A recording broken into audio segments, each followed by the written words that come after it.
कपड़े धोने वाली बहू। शादी के पहले से ही विभा को कपड़े धोने का बड़ा शौक था।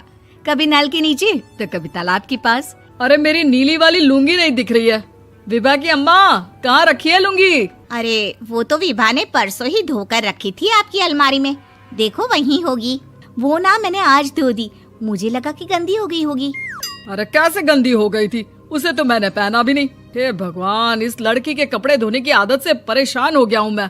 जितना तो घर में राशन नहीं आता, उससे कहीं ज्यादा डिटर्जेंट पाउडर का खर्चा है। इसकी शादी करवा दो, शादी जाए अपने घर में ही करे काम, फिर चाहे घर के कपड़े धोने हो या पूरे गांव के। हाँ ठीक बोल रही हो, देखता हूँ मैं कोई लड़का। वो दिन भी आ जाता है जब विभा को देखने लड़के वाले आ जाते हैं। लड़की मुझे अच्छी लगी। होने वाली सास कहती है, बेटी अगर कुछ पूछना है तो पूछ लो। वैसे तो हमारी लड़की बहुत ही शर्मीली है, जो बोल दो वो मान लेती है, इसे क्या पूछना होगा। अरे कैसी बात कर रही हो माँ, मुझे इन लोगों के घर रहना है, सवाल तो कई है।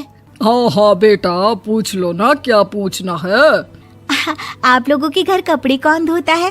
सास का मुंह बन जाता है। देखो, अगर तुम ये कहना चाहती हो कि तुम्हें कपड़े धोने नहीं आते तो सुन लो, कपड़े मैं ही धोती हूँ, लेकिन तुम्हारे आ जाने के बाद मैं रुमाल तक नहीं धोऊंगी। अरे चुप रहना भाग्यवान, बहू बेचारी घर आई नहीं, उसे डराना शुरू कर दिया। वो क्या है ना बिटिया, अभी तक तो ये कल्लू की माँ ही धोती थी, लेकिन अब तुम्हारे पापा तो दहेज में वॉशिंग मशीन देंगे ही। तभी विभा की माँ बोल पड़ती है, सवाल भी पूछा तो क्या। वैसे भाई साहब, मशीन की तो फिर भी कपड़े धोने की कैपेसिटी होती है। मतलब जो बिटिया दे रहे हैं ना विभा, इसे कपड़े धोने का बहुत शौक है। ये आप लोगों के क्या, आस पड़ोस गांव मोहल्ले सबके कपड़े धो दे और उफ तक ना करे। बाहर देखा नहीं आपने कितने कपड़े सूख रहे हैं? सब हमारी बिटिया ने ही तो धोए हैं। बस भी करो ना माँ, शर्म आ रही इतनी तारीफ सुनकर। और तो और एक दाग निकाल कर दिखाओ तो मान जाओ। हाँ अच्छा अच्छा, माफ करना बेटा, मैंने गलत समझा।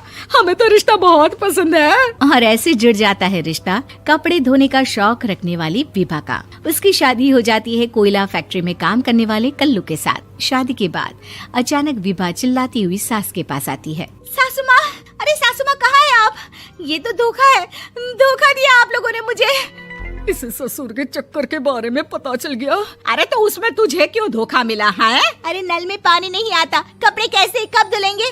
अच्छा अच्छा, तू पानी नहीं आ रहा उसकी बात कर रही है। तो आपने क्या सोचा? कुछ नहीं। अच्छा, तेरी माँ ने कहा था कि कपड़े धोने का शौक है तुझे, याद आया मुझे।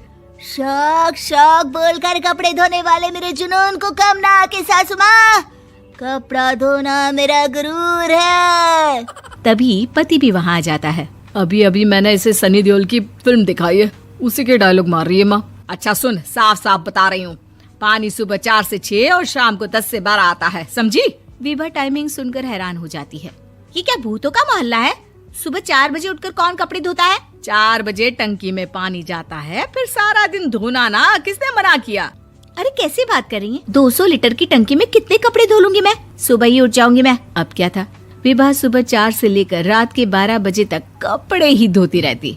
एक रोज सास पड़ोस से निकलकर कहीं जा रही होती है कि साथ वाली कहती है, हाँ कल्लू की माँ, जरा ये बताओ कि 2 साड़ी है, 2 ब्लाउज और एक पेटीकोट और एक नाड़े वाला लंबा कच्छा।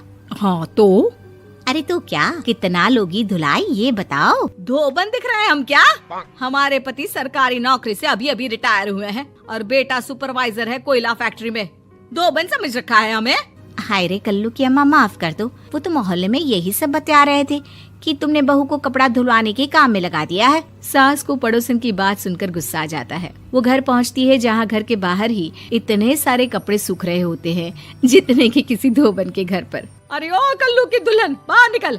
माँ जी यहीं आ जाओ, बाथरूम में चादर धो रहे हैं हम। अरे अभी हम धोते हैं, तुमको बाहर निकलो। ये आस पड़ोस वाले बोल रहे हैं कि हम बहू से कपड़े धुलवा धुलवा कर उसे कपड़ा धोने वाली बना दिए हैं। अरे छोड़ो ना माँ जी, किन लोगों की बातों में आती हो? आस पास के लोगों का तो काम ही होता है कि वो किसी तरह सास बहू को लड़ा दे। बहू सारे घर के कपड़े धोती है, ये क्या कम है? बोलिए। सास को भी लग जाता है कि वो बहू का ये सनकीपन नहीं छुड़वा सकती, इससे अच्छा है कि खुद ही चुप हो जाए।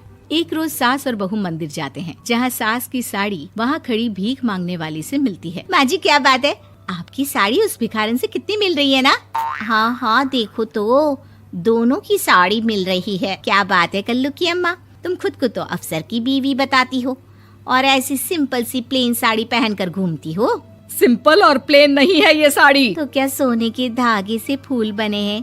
कुछ भी सासू माँ, कुछ भी।